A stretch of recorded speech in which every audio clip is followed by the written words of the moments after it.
Hi எல்லாருக்கும் வணக்கம், welcome back to this channel. So நான் உங்கள் ஹெச்கே. ஸோ இந்த வ்ளாகில் நம்ம என்ன பார்க்க போகிறோம்னா அசோலா. ஸோ என்னோடய ஃபார்முக்கு அசோலா நான் வாங்கிட்டு வர போகிறேன். ஸோ அது எங்கேருந்து வாங்குறேன்னு உங்களுக்கு டீட்டெயில்ஸ் கொடுக்குறேன். ஸோ உங்களுக்கு யாருக்காச்சும் அசோலா நியர்பை ஹொசூர் வேணும்னா ஸோ நீங்கள் அவங்கள காண்டாக்ட் பண்ணி வாங்கிக்கலாம். ஸோ இன்கேஸ் உங்களுக்கு அங்கே கிடைக்கலன்னா என்ன காண்டாக்ட் பண்ணுங்கள். ஸோ நான் அசோலா உங்களுக்கு கொடுக்குறேன். ஸோ அசோலா பெட் எங்கே அமைக்க போகிறோன்னா, நீங்கள் பார்த்தீங்கன்னா இந்த இடத்துல கொஞ்சம் ஓப்பன் ஸ்பேஸ் இருக்குது. ஸோ இந்த இடத்துல நான் வந்து ஒரு 1 ஃபீட் 1.5 ஃபீட்டுக்கு வந்து ஒரு குழி எடுத்து அசோலா அதில் வளர்க்கலான் இருக்கேன். ஸோ இப்போ நான் வந்து அசோலா கேட்டிருக்கேன். ஸோ எனக்கு ஒரு காண்டாக்ட் மூலிமா கிடச்சிச்சு. ஸோ நம்ம போய் அந்த அசோலாவை கரெக்ட் பண்ணிட்டு வந்துடலாம். வாங்க போகலாம்.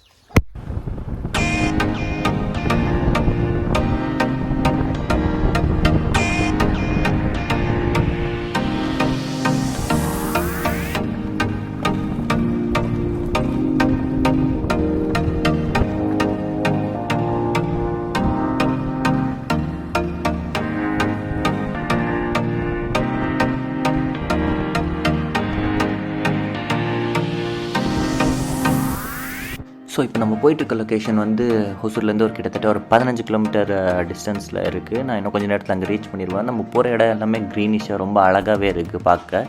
ஆனால் கொஞ்சம் ரோடு தான் சரியில்லை, கரடு முரடா மண் சேரு. ஸோ இந்த ரோட்டில் தான் கடந்து போனி எங்கே விழுந்துருவோன்னு எனக்கே தெரியல. ரொம்ப பயமாகவே இருக்குது. சரி பார்ப்போம், ட்ரை பண்ணிடுவோம். ஒன்றும் ஆகலைன்னா பரவாயில்ல, ஒன்றும் பிரச்சனை இல்லை. வாங்க போகலாம். நல்ல வேலை, எப்படியோ தாண்டி வந்துட்டேன். கால் மட்டும் லைட்டாக சேராயிடுச்சு, மற்றபடி எதுவும் பிரச்சனை இல்லை. ஆனால் ரிட்டன் போகும்போது எப்படி போகிறேன்னு தெரில. அவங்கள கேட்கலாம் ஏதாச்சும் வேறு ஏதாச்சும் வழி இருக்கான்ட்டு. சரி வாங்க போகலாம். ஸோ இங்கே பார்த்தீங்கன்னா வேறு ஒருத்தவங்க ஃபார்மு எட்டி பார்த்துட்ருக்கேன். ஏன்னா கிட்டத்தட்ட வெறும் எலுமிச்சை மட்டும் வச்சுருக்காங்க. இந்த ஃபார்ம் மட்டும் இல்லைங்க, அங்கே பார்த்தீங்கன்னா நம்மளுக்கு ஒரு கெஸ்ட் ஹவுஸ் மாதிரி தெரியுது. கிட்டத்தட்ட எவ்வளோ அருமையாக இருக்குன்னா, கிட்டத்தட்ட ஒரு 4 ஏக்கர் எடுத்து அதுக்குள்ளே கெஸ்ட் ஹவுஸ் மாதிரி கட்டி ஃபுல்லாக சுற்றி மரங்க செடிங்க ஃப்ரூட்ஸ்லேருந்து வெஜிடபிள்ஸ்லேருந்து எல்லாமே விளைஞ்சிக்கிறாங்க. இந்த மாதிரி கிட்டத்தட்ட ஒரு 10 ஃபார்ம் இருக்குது. நான் போகும்போது உங்களுக்கு வேணால் காட்டுறேன் அதோட இமேஜஸ். உள்ளே போக முடியாது, ஏன்னா வாட்ச்மேன்ஸ் இருக்காங்க. பட் வந்து செம அழகாக இருக்குது. எனக்கும் இந்த மாதிரி என்னோடய ஃபார்மை ரெடி பண்ணணும். எப்போவுமே நான் நினச்ச மாதிரியே இருக்குது இந்த ஃபார்ம்ஸ்லாம். ஸோ அந்த மாதிரி நாம் என்றைக்காச்சும் ஒரு நாள் நம்ம ஃபார்மை ரெடி பண்ணுறோம். ஸோ வாங்க நம்ம இப்போ போகலாம். ஸோ நம்ம இப்போ ஃபார்ம் வந்து ரீச் ஆகிட்டோம். ஸோ இது ஒரு இன்டிகிரேட்டட் ஃபார்ம். ஆடு மாடு கோழி எல்லாமே வச்சுருக்காங்க. அதுக்கப்புறம் இவங்க வீட்டுக்கு தேவையான எல்லா விதமான வெஜிடபிள்ஸ் ஃப்ரூட்ஸ் எல்லா விதமான ஃப்ரூட்ஸ் செடிங்களையும் அவங்க வச்சு பராமரிச்சுட்டு வராங்க. அதுக்கப்புறம் அந்த மாட்டுக்கு தேவையான தீவனம் அசோலா, அதுக்கப்புறம் வந்து அகத்திக்கீரை, இந்த மாதிரி பல விஷயத்த வந்து இந்த 50 சென்ட் தோட்டத்துக்குள்ளே வச்சு மெயின்டைன் பண்ணிட்டுருக்காங்க. இது விடாமல் ஆர்கானிக்காக இவங்க வந்து கோழிங்களும் வளர்த்துட்டு வராங்க, சிறுவிட கோழி வளர்த்துட்டு வராங்க. ஸோ அதை நான் காட்டுறேன் உங்களுக்கு.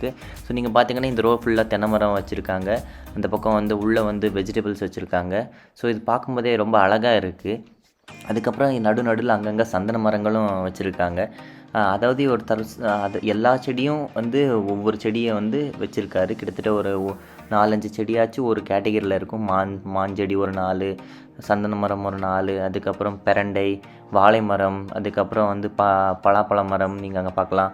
ஸோ இது எல்லாமே வந்து இங்கே மெயின்டைன் பண்ணிகிட்ருக்காங்க. அதுக்கப்புறம் அசோலாவும் இருக்குது. ஸோ நீங்கள் இங்கே பார்த்தீங்கன்னா வந்து மாட்டுக்கு தண்ணி காட்டுறதுக்காக சிமெண்ட்டில் தண்ணி தொட்டி கட்டி வச்சுருக்காங்க. ஸோ இங்கே இவங்க வளர்க்குறது எல்லாமே வந்து நாட்டு மாடு. உங்களுக்கு ஏதாச்சும் டவுட்னா இவங்களை என்றைக்கு வேணாலும் நீங்கள் காண்டாக்ட் பண்ணி கேட்டுக்கலாம். ஸோ இங்கே வந்து இதுதான் அவங்களோட கோழி ஷெட் அவங்க செஞ்சுருக்கிறது. ரொம்ப சிம்பிளாக செஞ்சுருக்காங்க. கிட்டத்தட்ட இதில் ஒரு 70-80 தூய சிறுவிடை கோழிகள் இருக்குது. நான் போனோடனே எல்லாமே வந்துருச்சு பாருங்கள். ஏதோ நான் சாப்பாடு வரேன் அப்படின்ட்டு. ஸோ சிம்பிளாக வந்து க்ரீன் நெட்டை வச்சு சும்மா ஒரு மெஸ்ஸை வச்சு கோழி ஷெட்டை முடிச்சிட்டாங்க. ஒரு இன்டிகிரேட்டட் ஃபார்ம் மாதிரி. மேலே வந்து வெயில் படாமல் இருக்கிறதுக்காக ஒரு கொடியை வந்து ஏற்றி விட்ருக்காங்க. ஸோ அந்த கொடி வந்து படர்ந்து மேலே வந்து நிழல் தருது கோழிகளுக்கு. ஸோ இவங்க வீக்லி ஒன்ஸ் வந்து உள்ள ஷெட்டை க்ளீன் பண்ணிவிட்டு அதுக்கப்புறம் வந்து டிஸ்இன்ஃபெக்ஷன் ஸ்ப்ரேவை வந்து ஸ்ப்ரே பண்ணுறதா என்கிட்ட சொன்னாங்க.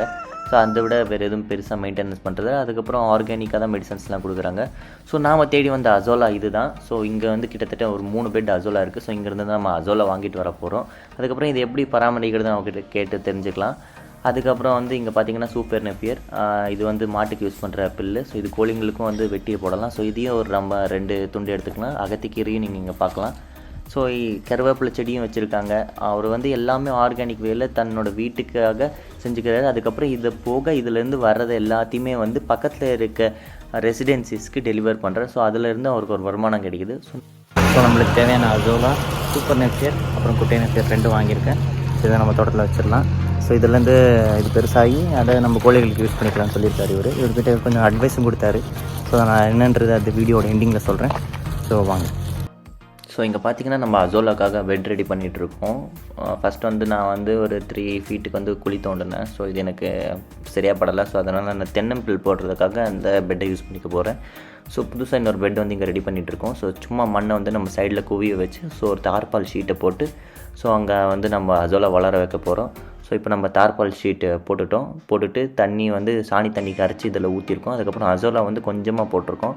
ஸோ இப்போ ஒரு ஷேட் நெட் போட்டு மேலே கட்டி விட்டுட்டோம்னா அசோலா வந்து நல்லா க்ரோத் ஆகும். இது கூட நம்ம கொஞ்சம் போர் மண்ணும் போடணும். அது எப்படி போடணும்னா போர் மண்ணை வந்து தண்ணியில் மிக்ஸ் பண்ணி அதை வந்து இதில் கரைச்சி விட்டுறணும். அவ்வளோதான், வேறு எதுவும் பண்ண தேவையில்ல. ஒரு 15 டேஸில் வந்து நம்மளுக்கு அசோலா வந்து நல்லா பெட் ஃபுல்லாக ஸ்ப்ரெட் ஆகி ஃபார்ம் ஆகிடும். ஸோ அதுக்கப்புறம் வந்து நம்ம கொஞ்சம் கொஞ்சமாக ஒரு 20-25% எடுத்து நம்ம கோழிகளுக்கு தீவனத்தில் மிக்ஸ் பண்ணி கொடுத்துட்டோம்னா அதை பழகிடும். ஸோ இதுலேருந்து ஹை ப்ரோட்டீன் வந்து நம்ம கோழிகளுக்கு கிடைக்கிறதுனால ஸோ ஆரோக்கியமாக நம்ம கோழிகளை வளர்ந்துடும்.